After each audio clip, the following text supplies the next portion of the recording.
We've got a wide variety of comics and different styles. And we're going to shake things up a little bit here because coming to the stage next is a comic that asked me to invite you to go along with him on a magic carpet ride. Please welcome to the stage the comedy of Dr. Chad.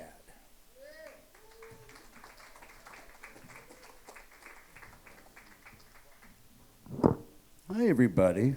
I'm Dr. Chad, former Army psychiatrist, now psychedelic life coach.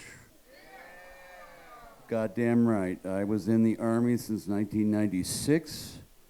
As you can tell, I'm in my motherfucking hippie phase right now. Goddamn right. Listen, yeah. I just turned a year old, and I'm not talking about sobriety here, no.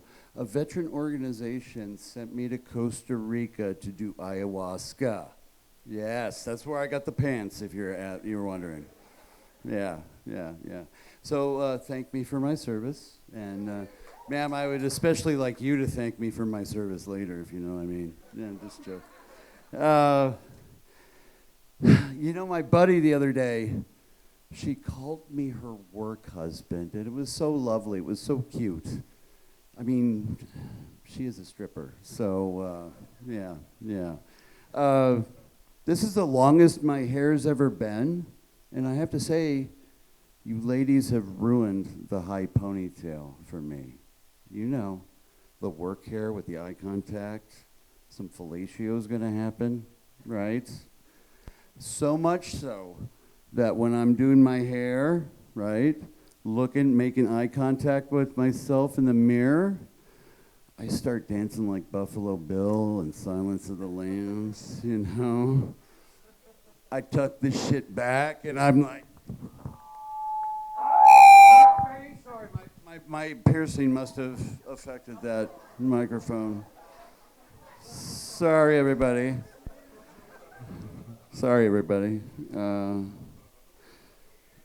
I am a part-time unicorn trainer, if that turned anybody on. Anyway. You know, I consider myself a feminist, and I define that very easily for myself. Okay? Listen. I only choke or slap a woman when she asks for it. Never when she's asking for it. You know what I'm saying? It's a joke about consent, people. Yeah. I'm going to end on this because this is kind of a long story. I'm 55 years old, and I've learned some things in my 55 times around the sun. And one of the main things I've learned is I do not argue with millennial crystal bitches that I have sex with about autism or about vaccines. I have been inoculated against diseases that we have not had outbreaks for since the 1500s. Plague, smallpox, anthrax, and yes, rabies. I gave myself the rabies vaccine when I was in Afghanistan. I was a combat doctor out in the middle of nowhere, and we had it didn't happen on my outpost, but we had a 19-year-old little boy pick up a kitty cat. Got bit, didn't tell anybody, died of rabies. You motherfuckers have watched Old Yeller, especially you. You're old enough. You remember Old Yeller.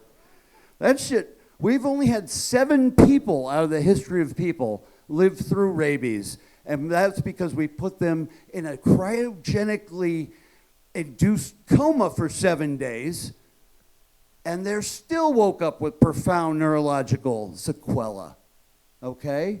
So after that kid died, the Army made sure all our outposts had fucking cases of rabies vaccines.